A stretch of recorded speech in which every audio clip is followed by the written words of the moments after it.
Gal. Looks like everyone's going on holiday. I should treat myself. Maybe go to Japan or Italy. Let me call my travel agent. Hi, I'm looking for a 2-week trip to Osaka, Japan in September. Whatever's cheapest. $20,000. I guess I'm staying at home. It'll be alright, I can buy some ramen noodles and watch some anime. Don't be like our boy Gaza. Narrator man? I've got a name. It's Dave. Did you really need to interrupt me during my tagline? Don't be like our boy Gaza. Forget about rude travel agents and weird inconvenient connecting flights. Make the entire planning and booking experience easy, simple, and enjoyable from start to finish with Skyscanner. Skyscanner price checks with 1,200 travel companies so you don't have to. Sign up for price alerts and they'll tell you as soon as fares change on a flight you like. Then you can decide whether to book or not. Be sure to use Skyscanner next time you're thinking of going on holidays. Links are in the description. この番組はグランドスポンサーの提供でお送りします。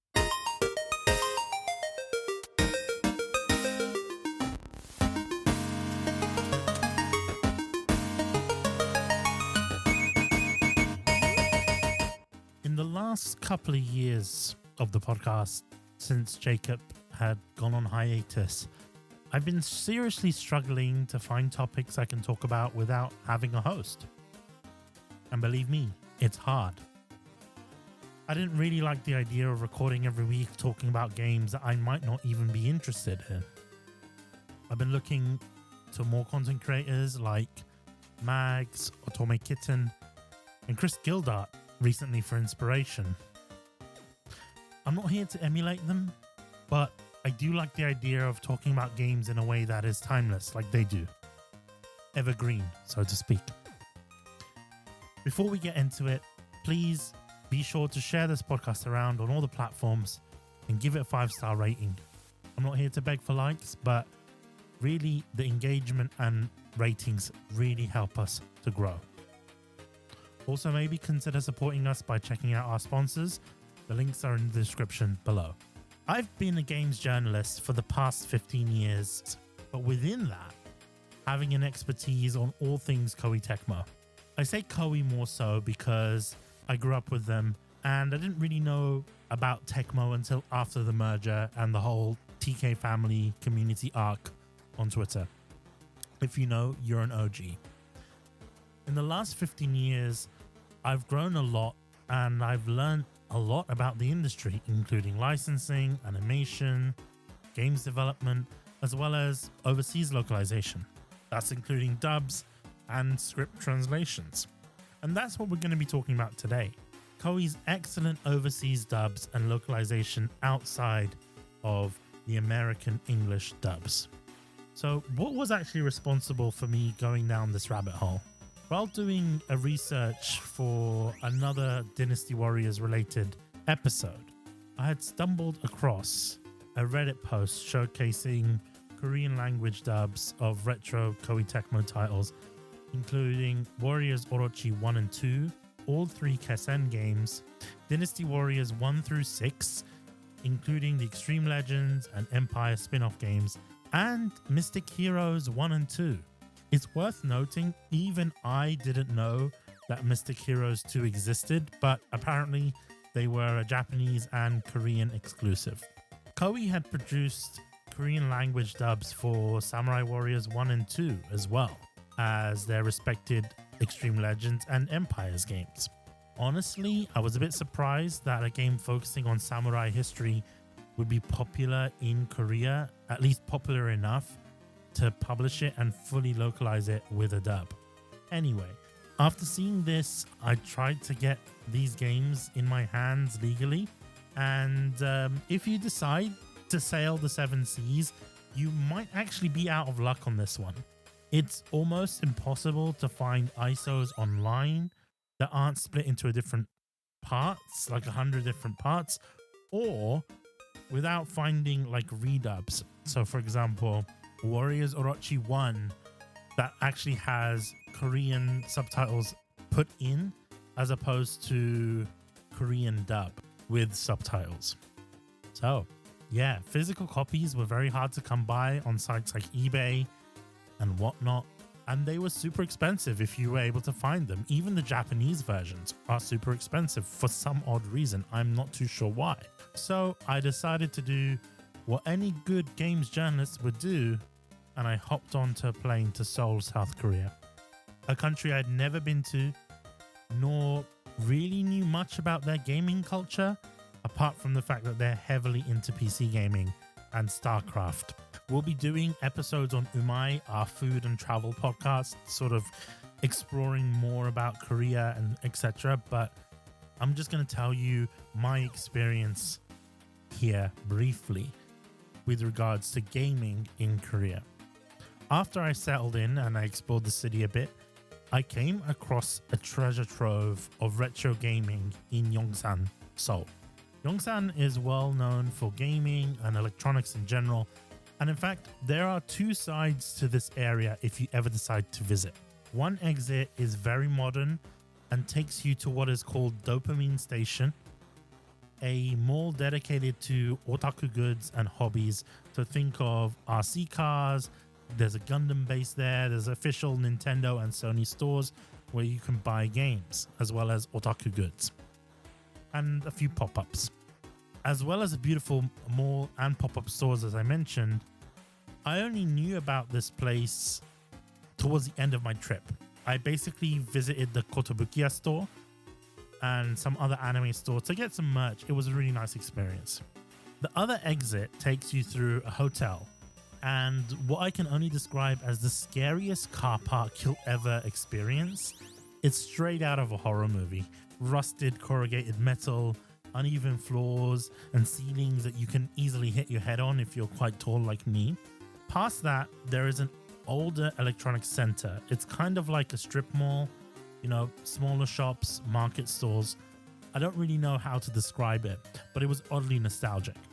I went up to the 6th floor to the gaming section, and there's also a cinema on that floor, but I didn't actually go to the cinema, although I did want to go to the cinema. I didn't get a chance to.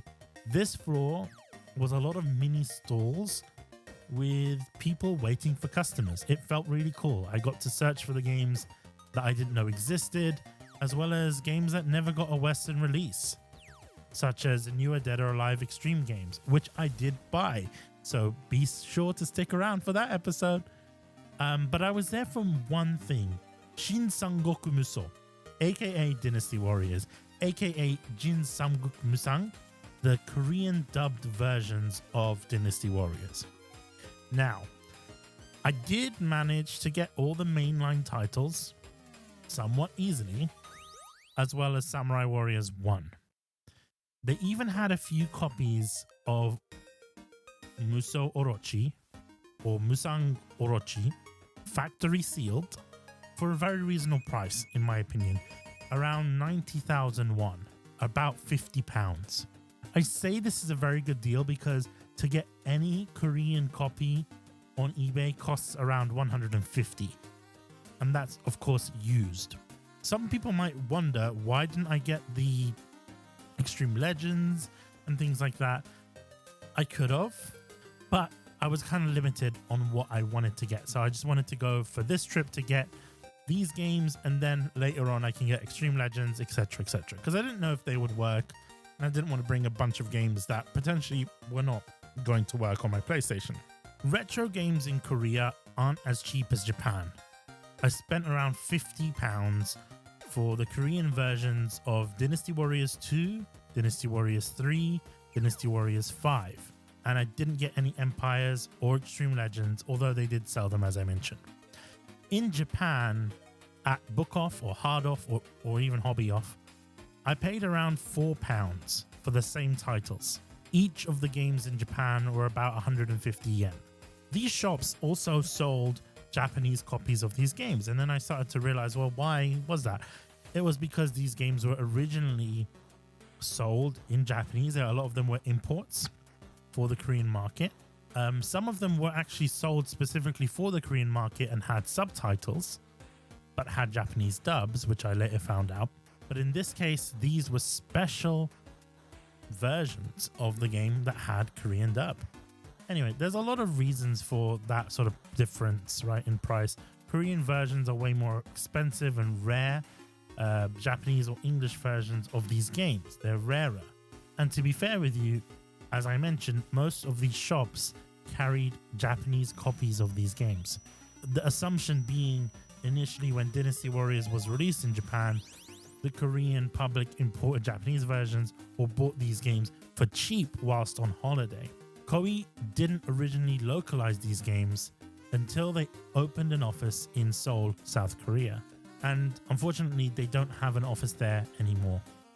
It makes sense why they do not support Korean audio anymore in the Dynasty Warriors games since Dynasty Warriors 6.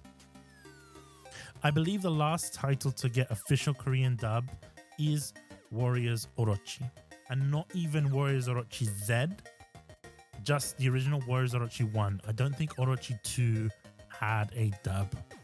And this is something that really upsets me, especially with the announcement of Shinsangoku Musou 2 Remastered or Dynasty Warriors 3 Remastered. This game will not have a Korean voice dub, but Koei will be adding a Mandarin Chinese dub. A Chinese dub for this series makes sense, well, because this series never got a release in China, despite being based on one of the great Chinese novels. But that was because it was released in a time where games consoles were heavily regulated in China and banned. And I remember speaking to a Chinese friend of mine back in the day. We were playing some retro games and I wanted to show him Shinsangoku Musou. Of course, the game was in Japanese, but he recognized the characters. Oh, that's Zhuge Liang, this and that. And I asked him, well, how did you know that this game existed? He said, well, in China, there was like these underground cafes, like gaming cafes almost, that imported these games from Japan. And that was kind of amazing to think that that's how Shinsangoku Musou sort of thrived in that sort of heavily regulated market. But let's remember that this title, despite being based on Chinese history, has a very great history in Korea. And I kind of feel that Koei is erasing that. I mean history in terms of the fans, right? The fans still support this game to this day in terms of Shinsangoku Musou. I know a lot of people that actually import these games over, and Koei are still supporting it with Korean subtitles, as they do with Arabic subtitles. So Koei are doing the right thing in terms of subtitling. However, considering this game had dubs in Korean, I think that Koei needs to do the right thing and actually go back in and produce a Korean dub. It would be very expensive, and the reason why is because I believe they use KBS actors, so they use actors, very famous actors in Korean dramas to do the dubs for Shinsangoku Musou 1, 2, 3, 4, and 5. So Dynasty Warriors 2, 3, 4, and 5. And yeah. And you know what? I went through and played the games. Bear in mind, they did all of these dubs around the same time. So I think they started off with 5 and 4.